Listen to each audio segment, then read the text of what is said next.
जी अस्सलाम वालेकुम, welcome back to the हंस ट्रेडर्स। आज हम रिव्यू करेंगे अपने उन स्टॉक्स का जो कि हमने लास्ट वीक डिस्कस किए थे। तो स्टार्टिंग विद मुगल के अंदर हमारी अजम्पशन थी कि मुगल ने 94 और 100 का टारगेट मीट करना है। और अगर हम देखें तो इसने 107.88 का हाई टच किया और फिर उसके बाद इसने क्लोजिंग दी हमें 104 पे। तो मुगल ने माशाल्लाह से दोनों टारगेट्स जो है अपने मीट कर लिए जो हमारी अजम्पशन थी last week. F C L के भी जो टारगेट्स थे वो थे 25.45, 26.41 और फिर थर्ड टारगेट जो था हमारा दैट वाज 27। और एफ सी एल ने भी 27.49 का हाई टच किया और 26.8 पे क्लोजिंग दी है। विच मीन्स के हमारे सारे टारगेट्स जो हैं वो एफ सी एल के भी मीट हो गए हैं और आपने समझेंगे कोई 15-20% का प्रॉफिट आपने एक हफ्ते में बना लिया होगा अगर आपने उस ट्रेड आइडिया पे एंट्री ली होगी।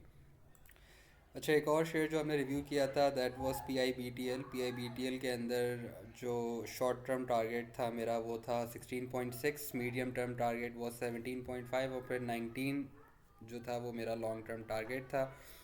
और स्टॉप लॉस था 14.5 पे क्योंकि 14.68 से मुझे लग रहा था कि अगर नीचे जाएगा तो फिर ये ट्रेड इनवैलिड होगी अगर आप मेरे कहने पर ट्रेड लेते। तो मैं क्लैरिफिकेशन ये देता हूँ कि अगर यहाँ से नीचे इसने ब्रेक किया इस टारगेट से तो फिर 14.5 की अगर सपोर्ट ब्रेक की तो फिर मेरा ट्रेड इनवैलिड हो जाएगा। मतलब कि मेरा एनालिसिस जो है वो उस समझें कि इस तरह से होगा कि ऊपर जाएगा तो ये मेरा एनालिसिस है और नीचे आएगा तो फिर मेरे ख्याल से उसको बाय करने की ज़रूरत नहीं है और अगर आपके पास है तो एग्जिट ले लेना चाहिए। So P I B T L ने भी जो है तीनों टारगेट्स तो नहीं मीट किए लेकिन पहला वाला मीट कर लिया 16.6, 17.5 भी मीट कर लिया। इसने इस वीक अपना हाई दिया है एट 18.46 जो कि ऑलमोस्ट 19 होता है। और मैंने आपसे उस वक्त भी कहा था कि आप 20-30 पैसे के पीछे शेयर को नहीं पकड़ के बैठा करें, निकल जाया करें। लेकिन नंदलेस अभी भी वो वैलिड है। थर्ड टारगेट लॉन्ग टर्म है, शॉर्ट टर्म और मीडियम टर्म तो उसने आपको एक हफ्ते में ही करके दे दिए। तो P I B T L का भी ये रिव्यू है कि अल्लाह का शुक्र है कि तीनों टारगेट्स हैं वो मीट हो गया।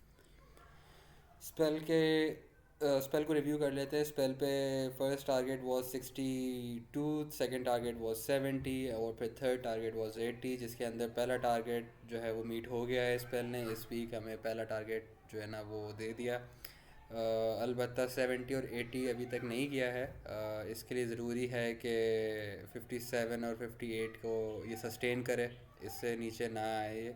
तो फिर मुझे ये लगता है कि 70 और 80 भी ये इंशाल्लाह टच कर लेगा। ठीक है, मेरे ख्याल से यही सारे शेयर्स जो हैं लास्ट वीक मैंने रिव्यू किए थे और अपने एनालिसिस के बेसिस पे मैंने बताया था कि ये टारगेट्स हैं जो मैं फोरसी करता हूँ इनके। उसमें कुछ कंडीशंस होती है कि इस ख़ास प्राइस रेंज को उसने तोड़ना है या सपोर्ट को तोड़ना है। वो मेरी जब डिटेल्ड एनालिसिस होते हैं तो वो मैं उसमें भी शेयर कर रहा होता हूँ। बट अल्लाह का शुक्र है कि ये वीक हमारे लिए बहुत ज़बरदस्त रहा। जो जो टारगेट्स थे वो सारे मीट हो गए और जो जो शेयर बताए वो सारे के सारे ही जो है आपको रिटर्न्स अच्छे गेंस देकर गए हैं। तो इसके अलावा कोई और शेयर है जिसका आप एनालिसिस चाहते हैं कि मैं करूं या जिसके आपको टारगेट्स चाहिए या जिसको आपको कुछ भी जानना है तो आप मुझे कमेंट सेक्शन में बता सकते हैं। अपना ख्याल रखें। अल्लाह हाफ़िज़।